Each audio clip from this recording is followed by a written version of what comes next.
Le temple du conservatisme. Le temple du conservatisme, c'est peut-être le titre que je donnerais à mon expérience de 3 années de membre du Conseil de l'Ordre. Vous m'avez en effet élu il y a 3 ans et j'achève mon mandat avec un certain nombre de convictions. Il est urgent de dépoussiérer cette institution. Il est urgent de mettre fin à des pratiques d'un autre âge. Il est urgent de réduire les inégalités entre les confrères. Il est urgent de mettre fin à un régime monarchique, pourquoi ne pas le dire, anachronique. Un exemple, le mot dauphin. Je croyais être candidat au bâtonnat, on me révèle que je suis candidat au dauphinat. Alors, les initiés comprendront, être dauphin, c'est être bâtonnier désigné. Ça veut dire être bâtonnier en probation, en formation, bref, en formatage. On veut formater le bâtonnier. D'autre part, ça il faut y mettre fin naturellement, je m'y emploierai.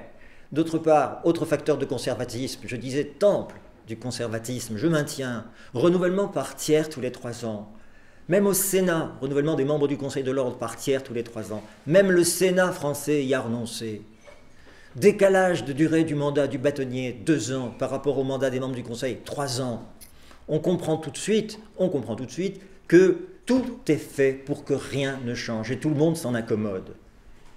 Chez les 35% d'avocats qui prennent la peine de voter, il y a, pour l'essentiel, des confrères qui s'accommodent de ce système. Je n'en suis pas. Je ne me résous pas, par exemple, à un système oligarchique avec un fossé qui se creuse entre les grandes structures, parfois anglo-saxonnes, parfois françaises, d'une part, et d'autre part, les petits cabinets individuels, ceux qui ont du mal à joindre les 2 bouts, les collaborateurs. Je veux réduire cette fracture. Je propose un certain nombre de mesures, par exemple, l'exonération des cotisations pour les plus démunis, elle sera largement étendue. La cotisation des cabinets les plus nantis sera largement augmentée. Tout sujet qui engage l'avenir de la profession sera soumis à référendum. Je vous comprends d'être indigné.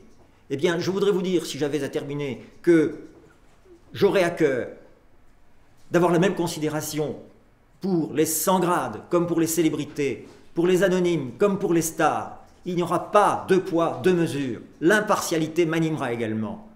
Telles sont les raisons pour lesquelles je compte sur vous